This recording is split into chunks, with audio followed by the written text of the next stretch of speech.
Yes, welcome in to hold my banner. George Balekji with Ountae, Campbell. Hey, 3 days in a row with the Grateful Dead shirt on the show. Good for him, man. Hey, man, I just had to keep it rolling. You had me inspired. I saw what you were doing the last 2 episodes, and I had to, run it back a little bit. I had one more shirt I wanted to break out, and I'm like, no, I got to buck the trend, but you're keeping it alive. Keeping it alive. You can do it next episode, because this is the only one I got, dog. It's the only one I got. So we'll see if we make it 4 shows in a row. Hey, we got a good one for you guys.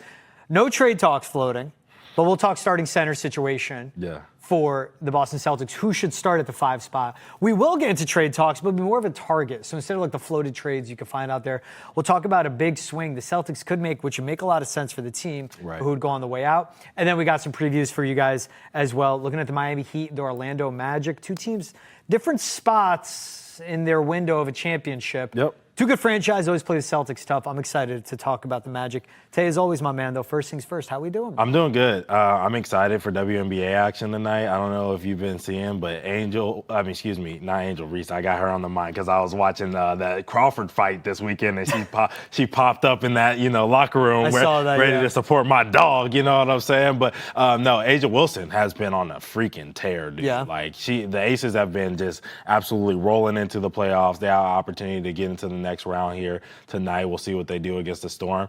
WNBA basketball has just been a lot of fun. We got Paige Beckers getting Rookie of the Year today. Over the weekend, we have Veronica Burton also getting Most Improved. It's been, just a fantastic season to watch. And I actually saw this was their highest, I believe, viewership over the entirety of the WNBA. So shout out to those women. They're putting on the performance, playing a lot of great basketball. And that's to put into the context, not to mention the name, but with no Caitlin Clark, majority of the season, the highest viewed. And shout out Veronica Burton, obviously local to the Boston scene. Yep. Daughter of Steve Burton, getting Most Improved in the league. That's awesome for her. All right, let's start with talking for the Celtics and their starting center position. Yeah.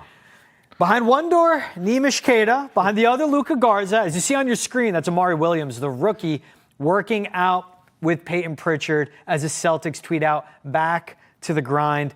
Camp hasn't started yet for the team. That'll be end of the month, but obviously facilities are always open for their guys. Of course. And it's good to see someone like a Peyton Pritchard working out with an Amari Williams. Those could be 2 guys running that second unit on a pick and roll type or any other situation. You're right. What do you see let's talk for the Celtics center situation. It is Neemias Queta, it is Luka Garza, and it is Amari Williams. So you have Neemias Queta, who's backup type, maybe 3rd guy in a lot of teams' depth chart. Yeah. Luka Garza, who is a G League guy, Celtics are signing, brings a lot of offense. And Amari Williams, who is a rookie, but is a good project to have. You're going to hate me, but on opening night, I don't want to see any of those guys start. I don't hate that. I think that's a smart answer. You know what I want to see? You have to remember, going back to a lot of those games that we had in the last year when we had KP healthy, he was the starting center. You know what I mean? He's really a 4-man in this league, but he was the starting center.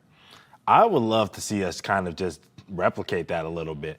You have continuity. Don't need an actual 5 at the 5. Yep. You go maybe a small 5. Yep. Give me continuity. Give me Peyton Pritchard at the 1.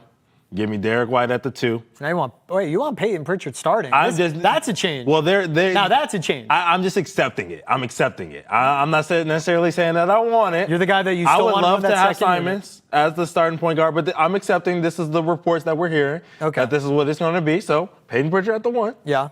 Give me Derek White at the 2. Yeah. Jaylen Brown at the 3. Give me Sam Hauser at the 4. Okay. And then give me Chris Boucher at the 5. Sam Hauser at the 4. So you're going all athlete, Chris Boucher. Defensively, that's a questionable 5. Is it though? Is it? Because Pritchard and Hauser on the floor at the same time. Pritchard can defend though. I think Pritchard is and Hauser has the IQ. Effort play. I'm thinking of who the main main rim protector would be, because I think Boucher. Would Boucher be more of that weak side, rotate over instead of being that actual guy at the 5? But what did KP do? Yeah. You know what I'm saying? Like, he wasn't in there battling like that. He was getting torched by any real bigs, you know what I mean? When Jokic was coming in there, he was getting torched, you know what I'm saying? When we had Embiid for that game and on Christmas, we all remember that game. Embiid torch. It's Embiid, and that's Embiid. That's what I'm saying. So these guys are going to do what they do. But on the night-in, night-out basis when you're facing the non-Embiids, right? When you're not facing the elite when they're on the floor. Right.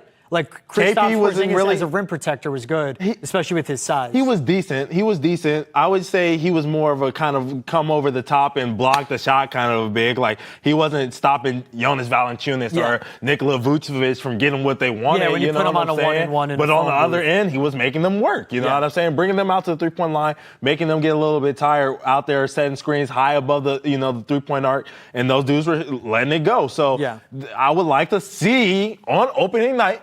This is what we're talking about. You know what I'm saying? Just opening night.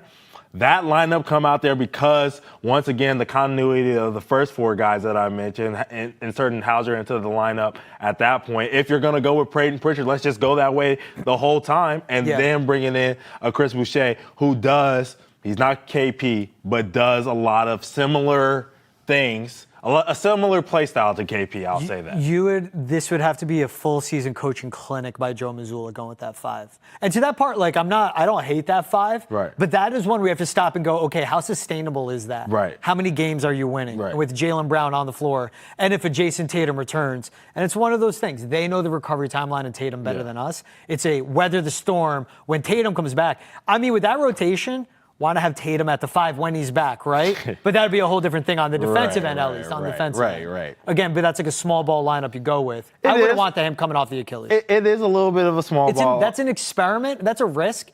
But say if they roll that out the first 2 weeks of the season and it doesn't work, cool. Right. They got the rest of the season to figure out. Exactly. You're not even going to try it because you're like, well, who knows if it's going to work? Okay, so find out on an NBA floor. It feels very eerily similar. Obviously, you're losing KP. Chris Boucher is not him. Obviously, Sam Hauser is not Jayson Tatum. You know what I'm saying? Obviously, Payton Pritchard doesn't bring the same things that Drew Holiday does. They're both great players in their own right. Notice everything I brought up was defense too, by the way. I don't have an issue with the offense side of that. But defensively, I just think when you watch Sam Hauser, Drew Holiday actually has the quote like, "Oh, our white boys guard" or whatever. You know what I'm saying? I'm not saying all that. He knows what he's doing. But I once again, the IQ of having a Sam Hauser out there. Yes. He understands the system, understands what they're looking for defensively. And he's not a slouch. Like, we're not going to just say, oh, he's just getting 40 dropped on his head. Like, he slides his puppies. You know what I'm saying? Yeah. My questions aren't really about whether he can slide his feet.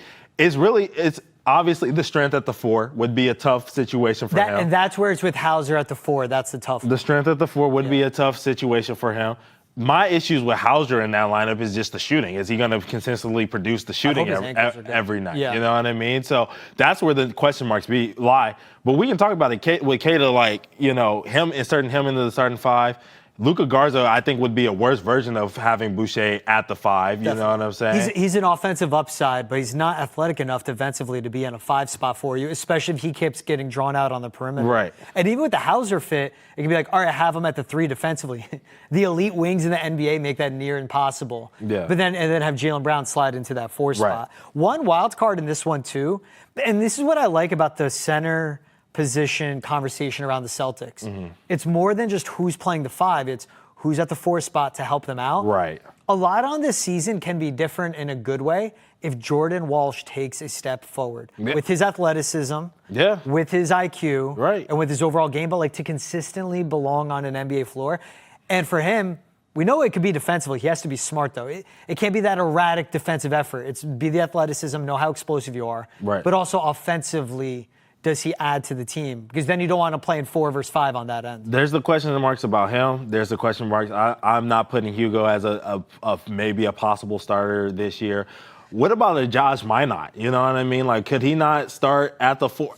Not opening night. I'm hearing Not open night. No, I'm hearing you. But, could he start at the 4 somewhere down the line? That's for the listeners, right? It's not for me, because I'm hearing you out. Yeah. Okay. I'm just saying, that's for the listeners. Because, if we're talking about a Jordan Walsh, I love that. Like, could he come in and 3-4? You know what I'm saying? Because really, we're going to ask Jaylen Brown probably to task the switch. When you're talking about this lineup, they're going to have to switch 1 through 4. 1,000%. You know what I'm saying? That's where we can get caught up in the numbers. They're going to have to at least, if not 5, 1 through 5. And that's what I think of the versatility, but you don't want to be exposed around the rim. To your point, too, okay, so you pointed out how KP matched up with the Joel Embiid. Right. When they don't have someone like that, the other team, lineup can look completely different. 100%. It could be one of those every time the starting 5, night in, night out, by Joe Mazzulla, can look different. It doesn't have to be the same consistent lineup for 2 weeks. every single night it can look different because of that, the matchups you have. Yeah. And that's what I think that's what it's going to be. Like in hockey, they have lines. Right. When you have a good third line, it really makes a difference on the team, Yeah. especially if you have a serviceable fourth line. Right. That's kind of what it's going to be like. Who's on the floor? Missoula's going to have to be on Right. P's and Q's with subs. Right. When you're thinking about that, because I wasn't even thinking about opening night as like, okay, who are they playing against? But I definitely did see some platoon switching happening in the Celtics' future as far as what fives they're going to start or whatever, right? When you look at it, that they do play 76ers night one. You know what I mean? Yeah. That is their opening night game. And so They won't have Embiid. well, yeah, right. That's the question. But if they do have Embiid, I would love to see the lineup of Queta and Boucher. Like Okay. Boucher at the 4, Queta at the 5, just for Okay. the physical aspects of having to deal with Joel Embiid. We've seen what he's done once again with KP. We've seen what he did with Wemby. You know what I'm saying? The 70 points that he dropped on his head. So anytime you get a athletic kind of twig. I don't want to be disrespectful, but you know what I mean? A thin-framed guy out there, and Embiid has taken advantage of those dudes. Yes. So having Queta out there who has a little bit more stockiness to him, and then having Boucher to be the second-line guy who can come over the top and maybe block a shot or two in that kind of game could help out a lot in that sense of an opening night starting lineup. But I'm just talking about who they should really think of their starting center as when the ball tips up the first. I think, honestly, the starting center would be Neemias Queta. Yeah. And I think that's someone that when you're starting a game, you do want to start on the right foot. Yep. And also a guy that when you partner out the starting center, for me, I just think of more closing minutes. Mm-hmm. And I think Queta can just do more on both ends of the floor. Right. So if we're looking strictly on the 5, I would want a Neemias Queta. Good in the pick and roll. Yeah. Really good rim runner. Yeah. Can be a rim protector as well on the strong side, or could be a weak side, depending who's playing at the 4 spot, right? Right. And how defensive rotations shake out as well. So if we're going to look strictly at the 5, and I like your experiment, the idea of Boucher. Yeah. But But also, I would like a lineup of Queta at the 5, Boucher at the 4. Right. Then you have Jaylen Brown at the 3, Derek White at the 2, and then. There are the rumors, 76ers Nuggets want Anthony Simons. Right. I picture him as a starting point guard. Right. But also, every time we talk about Simons, right, what do I always say about him? After February is he on the team. Right. So those rumors could be there now. Right. And they could go away, and it could be, to your point, the opening night. Yeah. What I also look at too is like playoff time for this Right. team, because they could still make the postseason. 100%. So on the conversation, I would like Queta starting on night 1. Yeah. And I would like, and you know what, he could start night 1, Tay?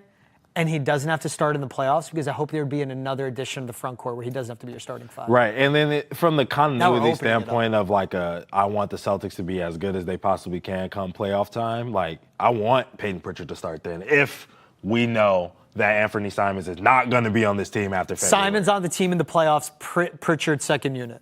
Yes, exactly. But if Anthony Simons is not going to be in the Boston Celtics That's jersey a starting point guard. after Valentine's Day, then I need my starting point guard to be Peyton Pritchard so that he is prepared for whatever the gauntlet is of the playoffs. That's every conversation with the Celtics this season. Yeah. Nothing can be in a vacuum. Right. Which is an interesting part of the season, which really will showcase what Brad Stevens can do. Right. And what really can showcase Joe Mazzulla's coaching ability. Yeah. Because he could have everything figured out, right? And they could be rolling. They could have some consistency to him. Yeah. But if it's not working, Brad's going to have to make a change. And Joe Mazzulla could throw out what he did the first 30, 40 games of the season and have to go anew the last half. Okay, so then let me ask you this. So we're going to stick with Queta in the starting lineup for now. Wait, let me cut you off before you ask a question. Okay.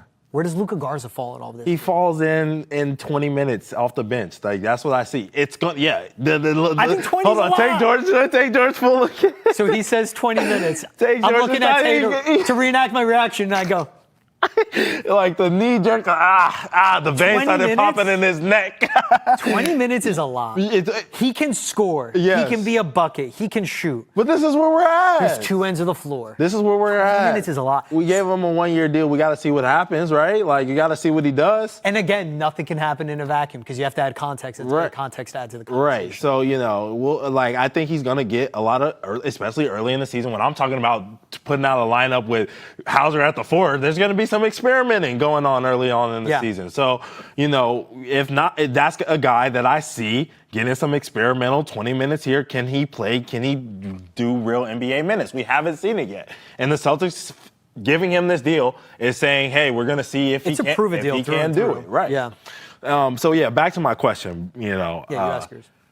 We have Queta starting in the starting lineup as the most likely scenario, right? But there's also the people out there who are saying trade, make a trade, go get another big. Obviously, we know Drummond is a name that's being floated out by some people in Celtics Nation. Andre Drummond, very old, 28 years old, by the way. Yes. I think he's 28. He's just been in the league for such a long time. Yeah. I'm sorry, he's 32, but he's a very old 32. He's 1 year older than me. He's been in the league so long that he feels like he's 36. Continue your thoughts. Sorry. So quick, what kind of big? Not just not a specific player. What kind of center do you think the Celtics should add to this roster? We lost to Al Horford, probably. We lost to KP. Those two dudes are two different types of archetypes. Yeah. What kind of archetype do you think the Celtics should add to their roster? Not to his shooting ability, but I think Neemias Queta, as a rim runner and defender, can be a Kristaps Porzingis light. And hopefully he does add that jumper you did see in Eurobasket. Yeah. He was extending his range out a little bit. He can, but is that going to be a three-point shot? I doubt it. But Go ahead. Right, but that's why I go as a rim runner. Like what I know I'll get with Queta. Yep. What I know I'll get with him as a rim runner and a protector, he could be a Porzingis light. No one on this depth chart, to the second guy you named, was Al Horford, can fill that role. Right. Consistent shooter, but a good defender, especially one-on-one. Right. How big did Al Horford come up in so many playoff games? A million times. With his switching ability? Yep. Dude, I'll go back to their run in 2022 in their matchup with the Bucks, where he played such a pivotal role in being that tree stump, that fire hydrant to stop Giannis Antetokounmpo. Guys like that. You say switch 1 through 5. Yep. No, Luka Garza can't do that. I don't believe Amari Williams can do that. Not yet. Right? That's someone they would need to get. Can you be a shooter? Can you switch 1 through 5 defensively? They don't have that on this roster. Right. So it's the, a tit for a tat. You lose one, you need to gain that ability back in some way. Yeah. Again, nothing can be in a vacuum, That's though. rare. Where does that exist? I'm like trying to think in my Rolodex, like, you know what I'm saying? Like the depth charts. Where does that NBA. exist? Like, that people are willing to give it up. That's just tough, Like he plays for Charlotte. That's why Al's so special. He refers to himself as Batman. He feuds with. I'm joking. Do not bring Grant Williams. No offense to Grant Williams. He's not a 5, anyways. He's like 6'4". But in this case, they would need something like that. Yeah, no, it's something that people at home should think about for sure. Like, what kind of archetype would that be? And then to George's point, like, if we did need to replace the Al Horford kind of build, like, where can we find that? And it's the ability more than the build. But again, exactly to your point, though, who can defend 1 through 5? Right. Who can shoot? I'm like literally scrolling through. They're gonna have to let us know in the comments. They should have to let us know in the comments. Let me get to one really quick. Okay. 2 teams that catch my eye on this. All right. No. The Grizzlies would not trade Triple J. That'd be a lot. No, yeah. That was my no there. Right. Or like a Miles Turner, which isn't going to happen. Obviously, that's the name I was going to say. The Bucks just got him. He would have been a great addition. Switchable. He's not a 5-man too, and like I know we talked about him a long time ago before he got traded to the Clippers. John Collins would have been beautiful. I love John Collins. Yeah. Really good player. And undersized. He would have been an undersized 5 for this Boston Celtics team, but that would have been an amazing switchable shooter. It would have had to been a trade and extend. Yeah. But to me, it's the fact that you could have gotten a Miles Turner, paid him $25 million. Yeah. What are you paying Anthony Simons? And you can exist. But again, you had to find a team that would take on the Drew Holiday contract. Right. Again, the vacuums of everything. 100%. That's why, and I was going to the Bucks, because also with all the Anthony Simons conversations, that's a team, too, that can determine a lot in the East in the playoff picture. 100%. Because they could end up selling if Giannis is like, dude, I am out. I am done. This is not it. 100%. Trade me to a contender. Because then all of a sudden, if you go to Milwaukee, hey, take Anthony Simons, 27, young point guard, really good shooter. Right. Give us Miles Turner. Right. Because that would be the guy. It could be. And then imagine your front court depth is Miles Turner, Neemias Queta, Amari Williams, Luka Garza, Boucher, like you said. Yeah. Jordan Walsh. That's a lot different. It's not. It is a very different. I want to float this one by you. So we look at the matchups. Yep. In a matchup, playoff series, Orlando Magic, as they are right now, who would you want at the 5 for the Celtics? If they're playing the Orlando Magic with their current 5. Yeah, and I like this. We'll preview them later in the show because that's what it gets. Dude, I like the thing about it is like they're big, so I feel like you both probably Wagner's, Wendell Carter, Paolo, Jonathan Isaac. But like I don't like the way Queta plays in like pick and pop. Like I don't like how the offenses attack him and pick and pop. Yeah. You know what I'm saying? And Wendell, down year last year from the shooting perspective. Guy you like. But I think he can shoot in this league. You know what I mean? And that threat is enough to open up a lot of space for those guys who are trying to get downhill. It's a scary sight. You know what I'm saying? So I personally, I think I would like to see Boucher starting in that instance. Yeah. And then, yeah, man, I think you have to, like, it's hard because I like to picture Joe Mazzulla, Sam Cassell, and his staff sitting in a room, literally having the same combo as us. Right. Because as you're talking through it, and I'm happy you came to the conclusion, that would be a Boucher starting 5. Right. And I think that was a nice full circle moment for us with this thing. Right. That encapsulates what the center position will look like for the Celtics this year. I think that's it right there. Yeah. It's literally having these combos. All right, this is their lineup. Yeah. Who do you like? Yeah. Because as you're talking about a pick and pop and how they're going to get attacked, Boucher would fend for himself so much better. 100%. But like here's and then you got to go small ball. And it goes back to like these possible fringe fours that they have on their roster, right? The guys who would be small ball fours, but fours nonetheless. Jordan Walsh, Xavier Tillman, maybe a Hugo Gonzalez. You know what I'm saying? I need Walsh and Tillman to make a big step forward. Like they gotta figure it out. Yeah. That's it. Jordan Walsh especially. He has such untapped athleticism. Yeah. And then to your case in all of this though, even if Simons isn't on it, well, say if Simons on the roster, I would actually want Hauser on the second unit, Jaylen Brown at the 4, Derek White at the 3, Pritchard at the 2, Simons at the 1 then, with Boucher at the 5. Yeah.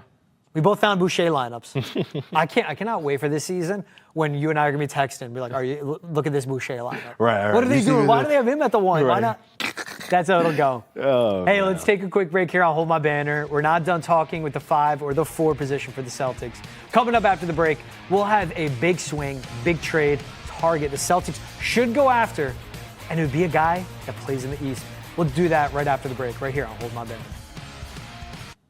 The last time, so as I was alluding to, when we're talking about guys that the Celtics can add, the last time Pascal Siakam was traded from an East team to another team within the East, Bruce Brown, Jordan Nwora, 3 first-round picks to Toronto for Pascal Siakam. And then the Pelicans are involved 13, blah, blah, blah, blah, blah. Yeah. That brings us to this. Great idea by Tay on this one. Pascal Siakam. Yep. I love the fit. What would it cost? But let's start with this. Pascal Siakam in a Celtics uniform. Yeah. And this will open up the rest of the combo as it goes, just like we did last time. Pascal Siakam in a Celtics uniform. Jaylen Brown's playing, and he's there for the whole season. His knee is good. He's recovered fine. He is Jaylen Brown. Relatively healthy team. They're going to deal with some guys missing time. Yep. Are they in the playoff hunt? And are they a team that can win a series or two? Pascal Siakam wearing the green and white. So here's the thing. You asked me that question, and it's a great question to get this thing rolling. Because how good of a coach is Joe Mazzulla in this situation? That's the question. Because here's the thing. Personally, why do you got to ask me this one? Well, because personally, I look around and I see the Celtics talent, and I see, what the Pacers had last year, and I say, okay, yeah, Nembhard is good, but we got a Peyton Pritchard. Okay, Aaron Nesmith's good, but we got a Derek White. You know what I mean? Like, Obi Toppin's good, but like Sam Hauser is also pretty good. You know what I mean at basketball. Anthony Simons is somewhere in this equation, right? And then I say, okay, they had a Tyrese Halliburton. And they had a Pascal Siakam, and then you had Nembhard, T.J. McConnell, Mathurin. There were some other guys. Smith. There were some other guys, and a lot of buckets. Turner, you know what I'm saying? But there could be some talent around here. But the main guys, are the guys that I just mentioned. Halliburton and Siakam are their 1-2. Right. So I'm like, I think Jaylen Brown's a better player. Now, I know some people are going to get mad at me for saying this, but I think Jaylen Brown's a better player than Tyrese Halliburton. I think that. Yes. I know some people. I know we got some people maybe a little off camera. Side tangent right now.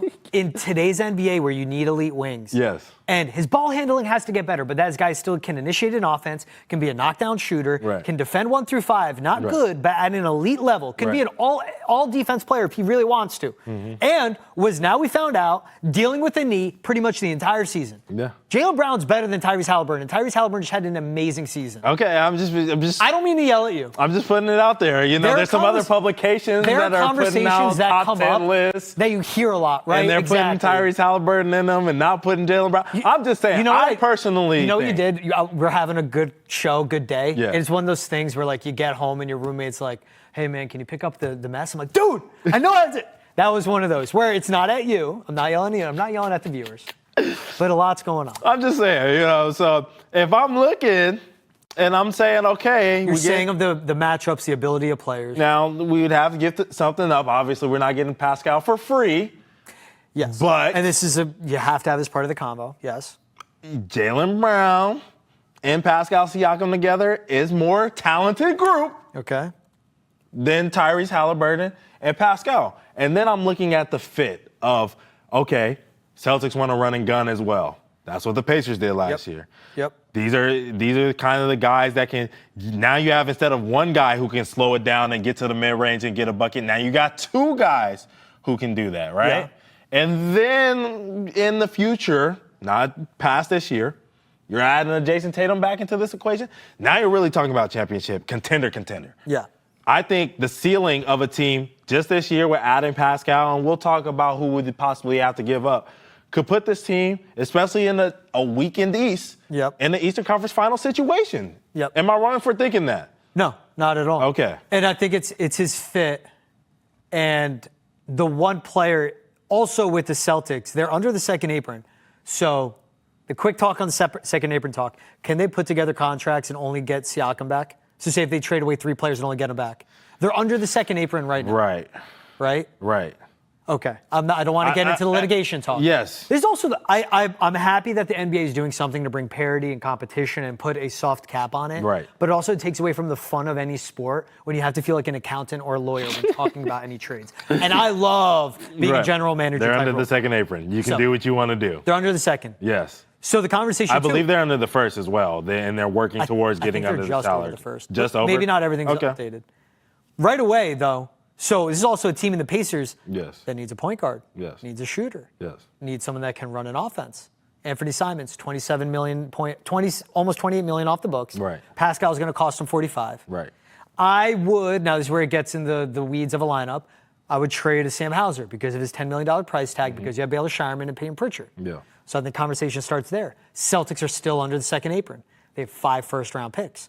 I will give 3 to the Pacers. Maybe I would throw in 4 if it really has to get it done. Siakam is 31, so maybe I'm getting a little crazy with the first. Yeah. But Siakam is 31, so that's also 31 years old, high price tag, and the Pacers need to start putting together a team. Simons, under 30. Yep. Hauser, under 30, he's 27. Yep. When Halliburton's back, he's going to need help around him. Maybe you throw in a Jordan Walsh, who is a Pascal Siakam light. Okay. And then I would take away some first-round picks. What do you think? I'm just, like, this is the part now. We're talking it through. We went from being Joe Mazzulla in an office with Sam Cassell. We're now Brad Stevens in an office with his guys. Right. Well, because that's my question, right? Because then after that, you have 3 dudes now who are $50 million or more. 45 mil for Siakam. Tatum's 54. Jalen's 53 right now, but those are going to quickly be 60, and Pascal, you know, he's 45 this year. Next year's 48. The year after that's 52. Everything escalates. You know what I'm saying? So that's what I'm saying. In that first year of Tatum, we're going to have 3 dudes at 50 plus, basically. Like, how does that affect your ability to build a team around that? You know what I'm saying? You would have to be a Boston Celtics team that's 7 deep. You know what I mean? You would have to get. And do you want to live that life? Do you want to be the New York Knicks? Right. Is it possible? Like, you know, I think it's talented. Yes. I think you're shooting for lightning in a bottle. I think you're shooting for those 2 or 3 years, right? Where you have 2 years where you have Tatum, I'm with you. Pascal, and JB all locked up under contract, and you're saying, all right, we're going to go guns blazing one more time. And then after that, we're going to have to do this salary shedding thing and whatever. And Tatum will be over 30 at this point probably. And we'll just see where we're at. Just to make it quick, yes, I agree with you. And to finish that thought, that's the only way this happens if they go one more go before Jaylen Brown is an Atlanta Hawk. Right. Like that's the way to summarize it. Yeah. Right? Right. And I want Jaylen Brown, if he retires as Celtic, only wears that uniform. I would love Super it. rare in the NBA, but I would say if all his peak years is him with the Boston Celtics. Yes. And by his own choice, he ends up with another team, I think that'd be great for his Right. legacy and what he does to the city. Right. But that would be the timeline the Celtics would be picking. Because they figured out the second apron, kind of. They still have a lot to get done. Right. But the hard business decisions they're making now would have to be very difficult again 2 years. Where what does ownership want? What does Brad Stevens want? What does Joe Mazzulla want? Right. And can they come to a conclusion? Because again, so you're kicking the can down the road of the second apron, repeater taxes, all of that. Again, the litigation of when it comes to what the NBA salary navigation is. Or do you go, not for Siakam? Right. Let's figure it out now. And then when we figure stuff out, Jaylen Brown will be, let's say, 32. Jayson Tatum will be 30, and then we can add that piece. Right? There is like kind of two avenues with this one. It is. The third's a boring one of no Siakam. Right. And I love just thinking about this. Now, you laid that out beautifully. At the end of Siakam's contract, right? Jaylen Brown, him, Tatum, they would have played 2 years together. That last year, going into that third year. Now, Siakam's not on contract anymore. Jaylen Brown will be making $64 million in his last year in this current deal, right? Yep, I'm pulling up the salary table. And Tatum would have a 1+1 at that point. You would have that year plus a player option on the back end of that. So that could see exactly what you're talking about. Him going into a contract year, Celtics saying, "Hey man, thanks." He ends up in Atlanta Hawk. They pay the $64 million. We get under the cap. Blah blah blah. Whoop-de whoop-de whoop. Right? That's nice. What I do love about this situation, George, is having Pascal in as a winner. I mean, you talk about him being the second best guy on the championship team in Toronto. Exactly. Not just with the Pacers that made a run. It's barely with talked that about. Raptors team. But I mean, when I was questioning the whole entire run this past year to the finals. Like, is he the best player on this team? I thought he was. I thought he was the best player on the Pacers this past season. And it was because every single time you needed a big shot or every single time there was a lull, who came in and showed up and got a layup. It was funky. I hate it. Travis, if he was on the show, he would tell me that he thinks I hate Pascal Siakam because, one, admittedly, he went to my rival college. Oh, okay. Admittedly, he did go to my rival college. But two, Which rival college?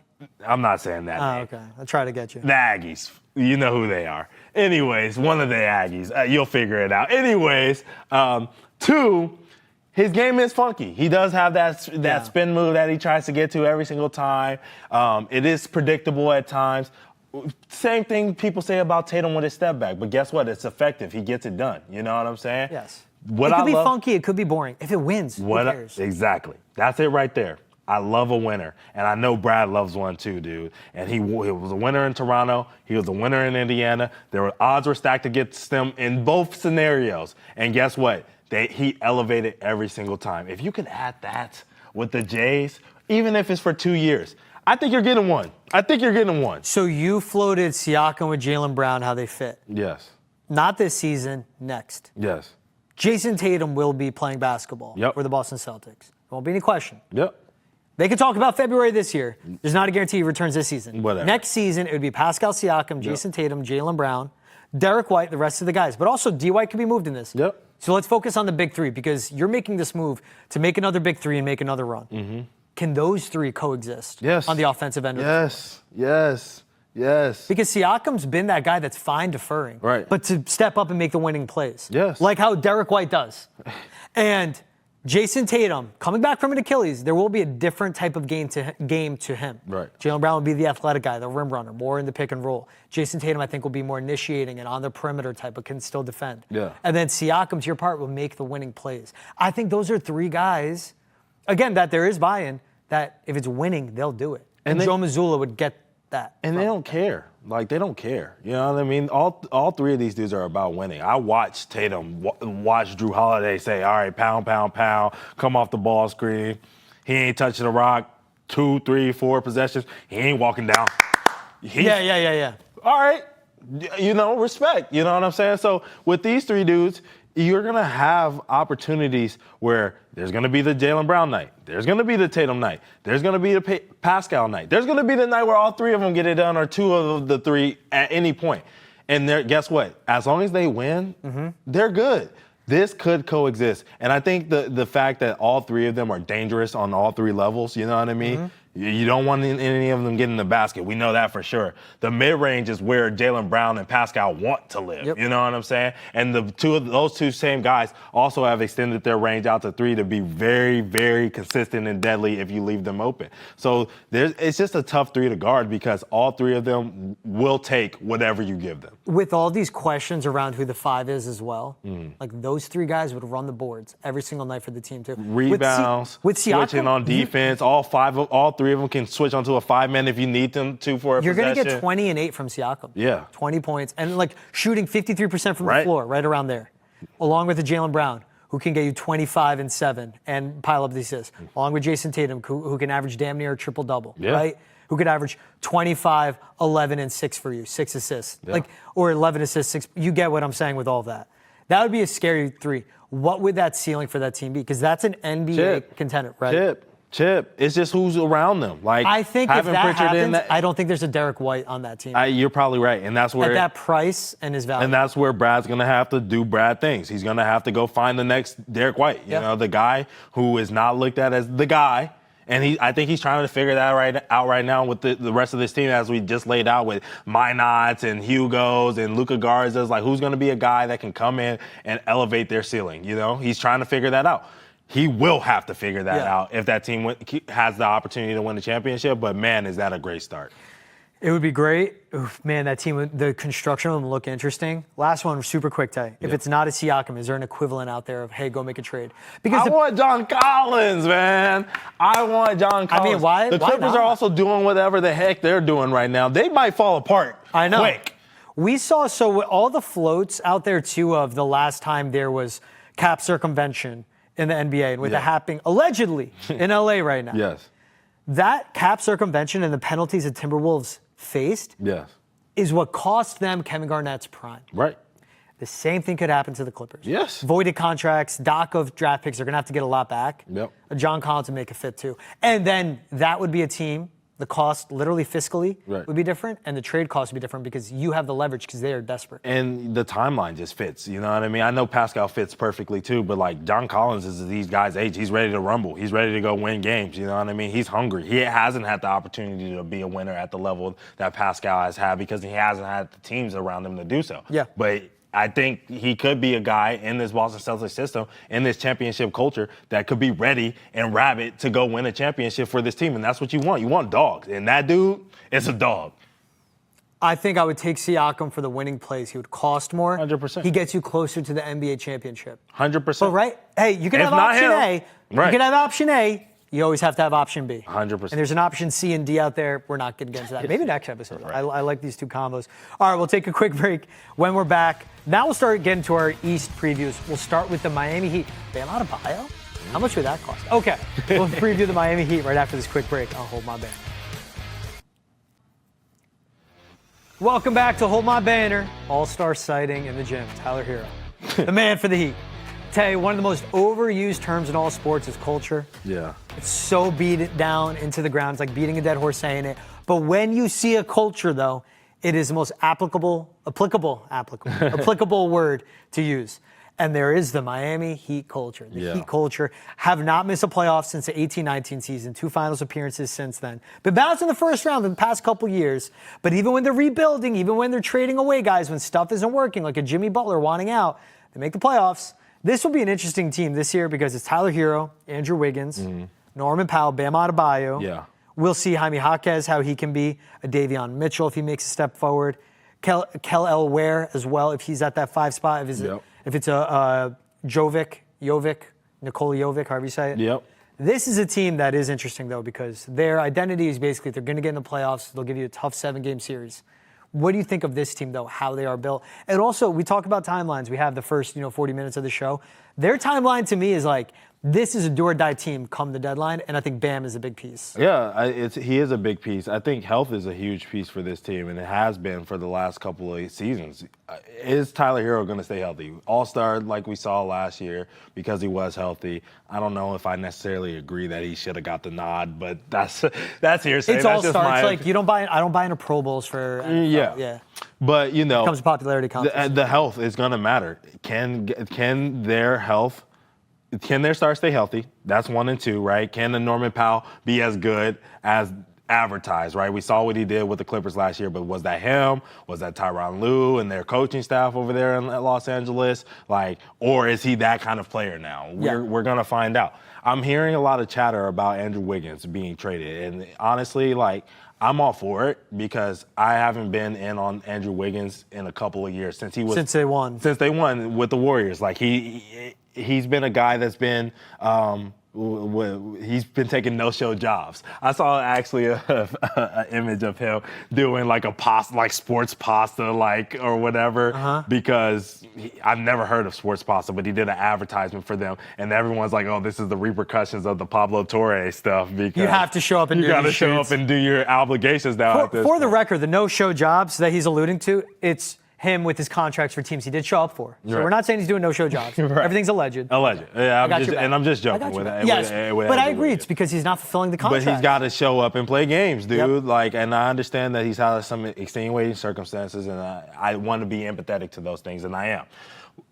But at the end of the day, when we're talking about the Heat and their winning and their ability to win, you have to show up and play games in order for your team to win. And if you're not doing that for whatever reason it may be, that hurts your value to our team. So, for the Miami Heat, if I'm sitting there and I'm Pat Riley, I'm saying, well, yeah, maybe I do want to get rid of Andrew Wiggins because he's not showing up to fulfill his obligation to this team, right? So that is another thing. And then it's the stepping up part, right? Is Davion Mitchell going to step up and show improvement? Are you just going to be the hound dog that guards everybody at the top of the key? Are you actually going to be able to run an offense? Are you actually going to be able to stick the shot? Be a guy that can add on offense. Pell Larson, is he going to take a jump? We saw what he did in Summer League. He looked pretty good this Summer League, but is he going to be able to take a jump on the NBA court? Jaime Jaquez, sophomore slump last year. You have to be able to bounce back and be that guy. They did lose a lot of pieces. We talked about no Duncan Robinson. No Duncan Robinson. Obviously, Jimmy Butler is gone, midseason acquisition for the Warriors last year.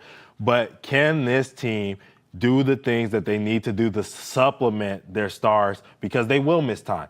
Can they step up and make the plays? I don't think so because I think you are putting a lot on Andrew Wiggins. I think you are putting a lot on Tyler Hero. I think he's great as a number 3 option. He can create with the ball in and out of his hands. He's a really good shot maker, but has to be the guy and also someone that has to play off. Bam Adebayo is a guy, he initiates the offense, but I don't think Tyler Hero can be that second or third option on your team. I think he needs to be that 4th, 3rd option, and there has to be a really good 1-2 with him. But it's, again, the construction of it. Where everything you said, can Davion Mitchell do this? Can Andrew Wiggins do this? Can Jaime Jaquez? There's way too much mystery on what guys can do compared to 100%. Actual proven commodities, and you know what you're going to get. 100%. I think this is a Heat team that will make the playoffs because that's how the East is and that's how hard they play.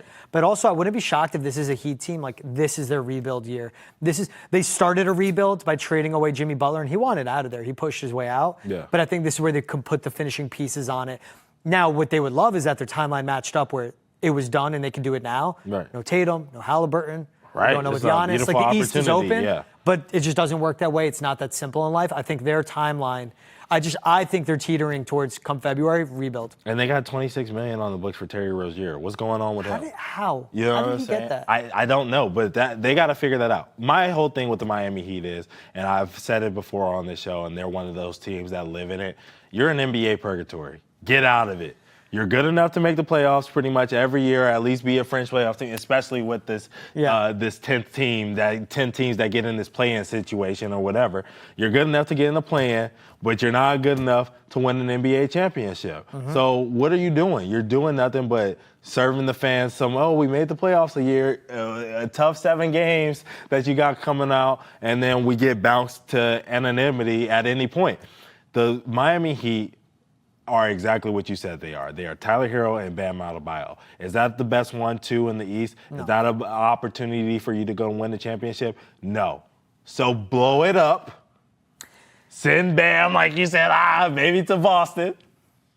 And let's just start the rebuild. Find your D-Wade.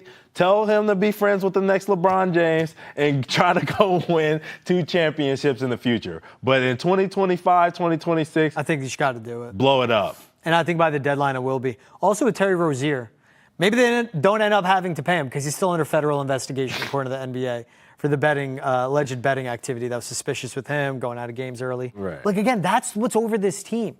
Like, you're not good enough to win it. You're not good enough to be a serious contender. Your ceiling is not even getting to the second round of the playoffs. Yep. First round buys and getting done. You say the purgatory. They are right now how they're constructed, the Chicago Bulls. There's this piece here, there's that piece there. It's good, but you know what? You don't have enough around them to win-win. Yes. And unlike the Bulls, who love mediocrity, who love getting into the playoffs, selling the tickets, and then bowing out, who love that, the Heat and Pat Riley and Eric Spoelstra actually want to be legitimate contenders. They want to be professionals. Yeah. They're not just doing it to do it. They're doing it right and doing it perfect, or they don't do it at all. Yes. Part of that is doing this rebuild right. They think this is a Celtics show, so they're going to think that we're just hating based off of our analysis. But before we go on to the break, I just have to ask real quick. Vegas has it at 39.5. I'm happy you gave total. me a number. What do you think it's going to be? Over or under? Just over or under? Over or under 39.5 win total for those. I'll go under. Okay. So it's interesting to have that 30. They won 37 games last year. Dealing with the Jimmy stuff, they still won 37. Right. Again, they got into the playoffs. And the health and all that other stuff. They always deal with health. But yeah. But they get into the playoffs. If they do what we think they're going to do, you got to take that under at 39.5. Yeah. Because if they do what we think they're going to do, they're going to win 32 games. Right. I'm gonna take the under. It's hard to say under with the East not being what it is and how talented I do think some of these guys that they have on their roster is, but the reality of the situation is Pat Riley's kind of ruining Heat culture, and the Miami Heat have suffered from injury after injury. And how is he ruining the Heat culture? Because he's just not allowing guys to be themselves. I mean, This is not the day of, like, strap it up and practice 8 times a day and freaking. You need to have the calluses on your elbows. There has to be this thing here. It's not that. You got to lean into the Miami culture, which is more relaxed and a little bit more flashy and a lot of that stuff. And that's what they did when they won the championship with Bron and Wade. Like, that team was more relax. And then as soon as they weren't relaxed, like LeBron says about his dang cookies, you know what I'm saying? It blew up and went to trash. So I think Heat culture just needs a reset. That's all I'm going to say. $37 million for Bam. That's going to be tough to move. $31 million for Tyler Hero. Going to be tough to move. Yep. Andrew Wiggins, $28 million. Yep. Terry Rozier right now not on the books on the cap because he's under federal investigation. $20 million for Norman Powell. Yep. It's a lot of money on those top 3 guys, especially 31 for Tyler Hero. Mm-hmm. Best businessman. I know, like, you see the baseball contracts, like, pick up a bat. No. Now, there's a lot of kids playing basketball out there. Get a jump shot, play defense, have a good IQ. Right, stand in the corner and be ready to shoot, dog. You got Tyler Hero's making $31 million. All due credit to him. Play the game, play it right. That Duncan Robinson contract, too. We'll take a quick break. I'll hold my banner. When we're back, we'll talk Orlando Magic. Welcome back to Hold My Banner, Orlando Magic. They got some Eurobasket heavy hitters. Tristan da Silva, born in Munich. And, of course, their guy as well, Franz Wagner, winning the Eurobasket championship. Dennis Schroeder. Big tournament for him, too. Yeah. What an enigma of, like, a basketball talent, NBA player, and also his contract earnings. Let's get into this quick. Magic made the postseason the last 2 years. Yep. First round bounce the last 2 years. This past season, of course, to the Boston Celtics. Mm-hmm. Dealing with their injuries. No Jalen Suggs in that one. Yep. This is a team. Suggs. Now have Desmond Bane.